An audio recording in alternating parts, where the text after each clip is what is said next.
সূচক অধ্যায়ের কিছু অঙ্ক সলভ করব। দেখো প্রথম অঙ্কটি দেওয়া আছে 5th root of 8 to the power 5/2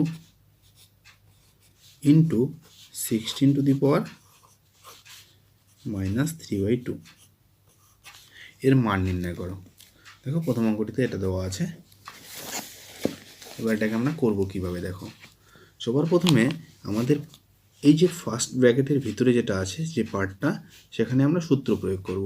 হ্যাঁ, তাহলে এখানে কি দেখো 5th root of 8 আছে। আমরা সূত্র একটা শিখেছিলাম, সেটা কি nth root of x যদি থাকে সেটাকে আমরা কীভাবে লিখতে পারি, যে x to the power 1/n হলো।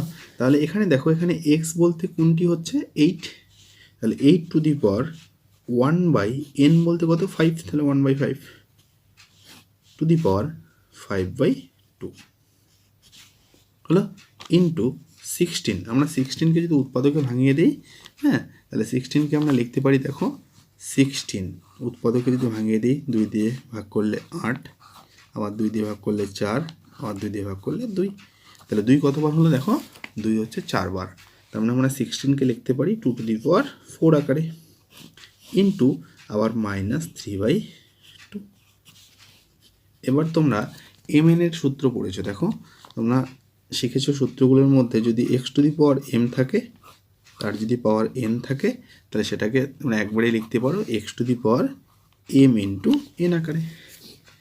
তাহলে এখানে দেখো এই ভিতরের পার্টটাকে যদি আমরা m বলে ভাবি, বাইরের পার্টটাকে যদি আমরা n বলে ভাবি, তাহলে x to the power m into n, x to the power m into n, তাহলে 8 to the power কি হচ্ছে 1/5, এটা হচ্ছে m into n মানে 5/2 mn হয়ে গেল। একইভাবে পরেরটা, তাহলে 2 to the power 4, এটা হচ্ছে m, আর n হচ্ছে -3/2, যেহেতু মাইনাস আছে এটাকে ব্র্যাকেট দিয়ে লেখা হলো।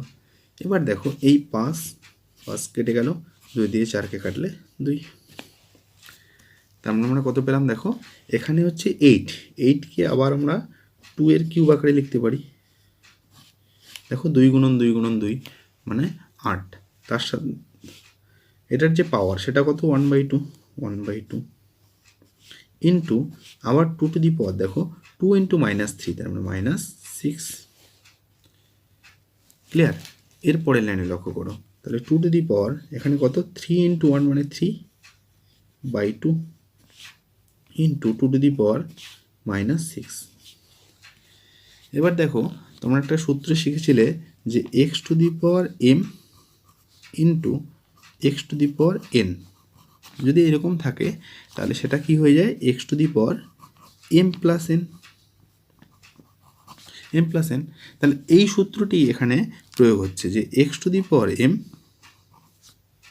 হলো into x to the power -n, তাহলে কি হচ্ছে, সেটা হচ্ছে x to the power m minus n। এটা অ্যাকচুয়ালি এখানে ভাগের সূত্রে অ্যাপ্লাই হচ্ছে। ক্লিয়ার? এই যে x to the power n, এটা তো তোমরা একটু অন্য ফর্মে লেখা শিখছিলে, যে x to the power m R x to the power n এটা। এবার এটাকে যদি নিচ থেকে উপরে তুলি, তাহলে কি হবে, x to the power m তো উপরে প্লাস আছেই, আর নিচের থেকে যদি উপরে চলে যায়, তাহলে x এর যে পাওয়ার, দেখো পাওয়ারটা n প্লাস আছে, সেটা কি হয়ে যায়, মাইনাস হয়ে যায়। তাহলে এটাকেই আমরা এইভাবে লিখতে পারি ভাগ আকারে। তাহলে এখানে কি হচ্ছে, এইরকম থাকলে সেটা কি হয়ে যায়, বিয়োগ হয়ে যায়। দেখো যদি বিয়োগ সাইন থাকে তাহলে বিয়োগ হয়ে যাচ্ছে, তার মানে এটা 2 to the power, নিচের পার্টটা তো সেম, তাহলে 2 to the power কত 3/2 -6 না। পরের লাইনে 2 to the power, দেখো এখানে যে লসাগু করি হবে 2, তাহলে হচ্ছে থাকছে 3 -2 into 6 মানে 12। আমরা পেলাম কত, যে 2 to the power -9/2। দেখো 3 থেকে 12 গেলে বিয়োগ 9, তার নিচে তো 2 আছেই, 9/2 -9/2। ক্লিয়ার? এবার দেখো আরেকটি অঙ্ক, 2 নম্বরটিতে দেওয়া আছে 125 to the power -2 into 16 to the power -3/2 to the power -1/6।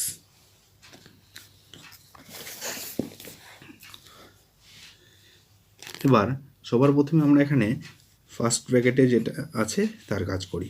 তাহলে সেন ওয়েট থাকলো। এবার 125, সবার প্রথমে এটাকে আমরা উৎপাদকে ভাঙিয়ে নিই। তাহলে 125কে যদি আমরা উৎপাদকে ভাঙিয়ে দিই, 5 দিয়ে ভাগ করলে 125কে 5 25 125, আবার 5 দিয়ে 5 5 25, তাহলে 5 কতবার হলো? 3 বার।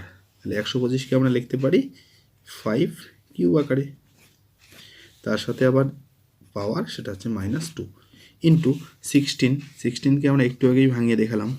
তাহলে 2 দিয়ে ভাগ করলে 8, আবার 2 দিয়ে 4, আবার 2 দিয়ে 2, তাহলে 2 কতবার? এখানে 4 বার।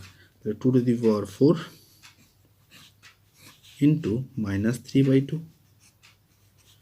Two the power -1/6।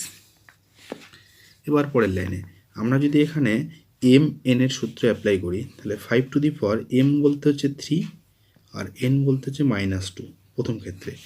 পরেরটাতে দেখো, তাহলে 2 টু দি পাওয়ার 4 হচ্ছে এম আর এন বলতে হচ্ছে -3/2, তাহলে -3/2, টোটালটার যে পাওয়ার সেটা হচ্ছে -1/6। দেখো 2 দিয়ে 4কে কাটলে 2, তার মানে কত পাচ্ছি আমরা এখানে?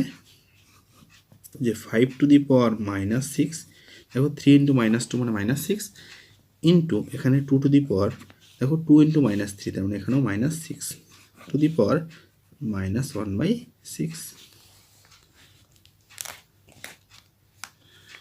এবার দেখো তোমরা একটা সূত্র শিখেছিলে, যদি এরকম থাকে xy two the power m, এটাকে কীভাবে লেখা যায়? x two the power m y two the power m।